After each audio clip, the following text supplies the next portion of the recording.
अस्सलामुअलैकुम। आज हम बनाएंगे अचारी गोश्त, जो कि बहुत ही डिलीशियस बनकर तैयार होता है। इतना टेस्टी बनता है कि बस खाने वाले जब खाना शुरू करते हैं ना तो उनके हाथ नहीं रुकते हैं।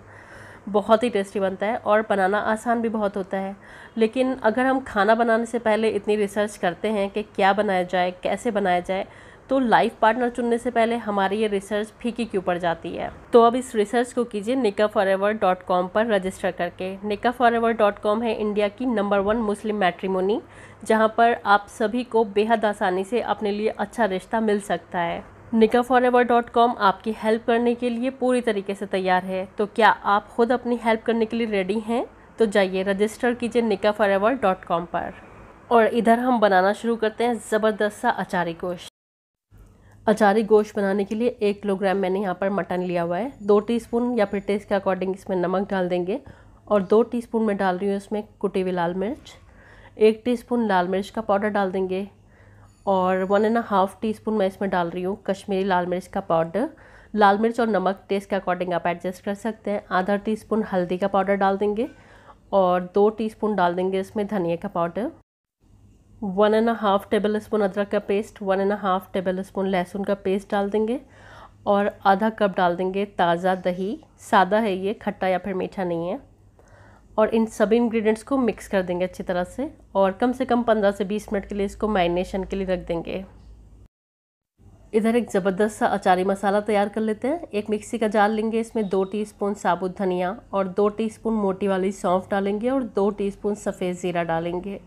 आधा टीस्पून डालेंगे इसमें राई, बारीक वाली राई है ये, और इनको हमें दरदरा पीसना है, एकदम कोर्सली इसको ग्राइंड कर लेते हैं। तो इस तरह आप देख सकते हैं इस मसाले को मैंने दरदरा सा पीस लिया है। आप चाहें तो मूसल में कूट भी सकते हैं इसको। अब हम इसमें कुछ इंग्रेडिएंट और शामिल करेंगे जिनको कि हमें पीसना नहीं था, इसलिए हम इसको बाद में डालेंगे। आधा टीस्पून डाल देंगे मेथी दाना और 1 टीस्पून डाल देंगे इसमें कलौंजी। मेथी दाना और कलौंजी को हम पीसते नहीं हैं, पीसने से कड़वा हो जाता है मसाला। तो मिला देंगे इन सभी इंग्रेडिएंट्स को और ये हमारा अचारी मसाला बनकर तैयार है, जो कि बहुत ज़बरदस्त टेस्ट देने वाला है हमारी ग्रेवी को। इधर मैंने ये मोटी वाली हरी मिर्च ली हुई है, ये तीखी कम होती है। आप चाहें तो नॉर्मल हरी मिर्च भी ले सकते हैं, लेकिन उससे थोड़ी सी आपकी ग्रेवी तीखी हो सकती है।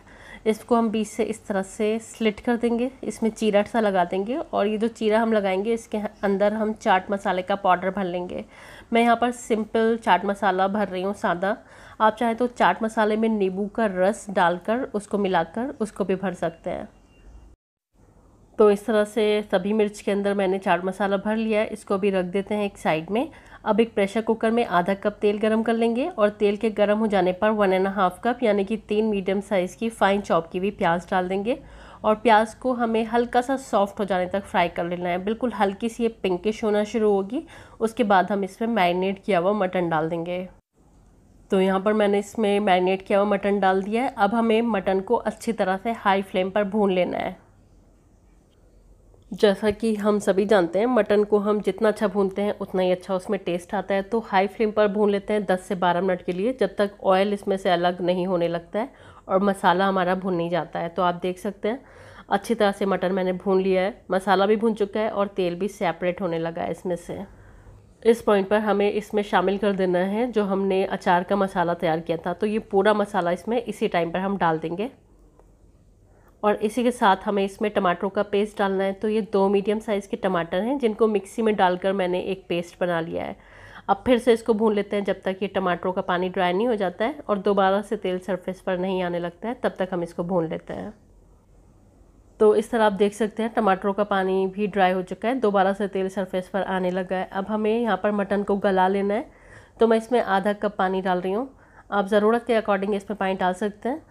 और अब हम इसमें प्रेशर कुकर की लिड लगा देंगे। हाई फ्लेम पर जब एक प्रेशर आ जाएगा, गैस के फ्लेम को लो करके 10 से 12 मिनट के लिए इसको पकाएंगे और फिर इसके प्रेशर को खुद से निकलने देंगे। जब इसका प्रेशर खुद से निकल जाएगा तब हम इसको चेक करेंगे। तो यहाँ पर इसका प्रेशर जब खुद से निकल गया तब मैंने इसको खोला है और मैं इसको थोड़ा सा और भून रही हूँ गैस की फ्लेम को हाई करके। तो आप चाहें, अगर आपको ज़रूरत महसूस होती है तो इस पॉइंट पर इसको थोड़ा सा और भून सकते हैं। मैं 4 से 5 मिनट के लिए हाई फ्लेम पर इसको और भून लूँगी। इसके बाद मैं इसमें थोड़ी सी ग्रेवी बनाऊँगी। तो ग्रेवी बनाने के लिए इसमें हम गर्म पानी का इस्तेमाल करेंगे। जब भी बीच में आप पानी डालें किसी भी डिश के अंदर, तो फिर खौलता पानी का इस्तेमाल किया करें, जिससे कि आपकी डिश का टेस्ट कभी भी ख़राब नहीं होगा। मैंने इसमें आधा कप गर्म पानी का इस्तेमाल किया है। अब हमने जो हरी मिर्च के अंदर चाट मसाला भर कर रखा था वो हमें इसमें ऐड कर देना है। तो इसको हम लास्ट में ही ऐड करेंगे, क्योंकि हमें हरी मिर्च का क्रंच भी बनाए रखना है। इसको हमें बहुत सॉफ्ट नहीं करना है।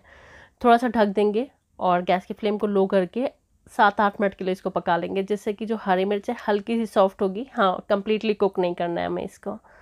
और बस मैंने इसको 7 से 8 मिनट लो फ्लेम पर पकाया और हमारा अचारी गोश्त बनकर तैयार है, जो कि आप देख सकते हैं। देखने से जितना टेम्पटिंग लग रहा है और खाने में ये उतना ही लाजवाब है। बहुत मज़े का बना है। थोड़ा सा मैं इसमें हरे धनिया के पत्ते डाल रही हूँ और साथ में इसमें जूलियन कटी हुई अदरक डालेंगे।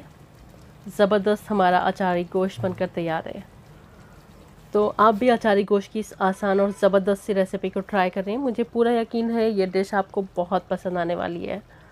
और ट्राई करके मुझको अपने फ़ीडबैक ज़रूर दें, क्योंकि आपको पता है मुझे हमेशा आपके फ़ीडबैक्स का इंतज़ार रहता है। और अगर आपको रेसिपी पसंद आई है तो प्लीज़ वीडियो को लाइक और चैनल को सब्सक्राइब करना मत भूलिएगा। Thanks for watching the video. अल्लाह हाफ़िज़।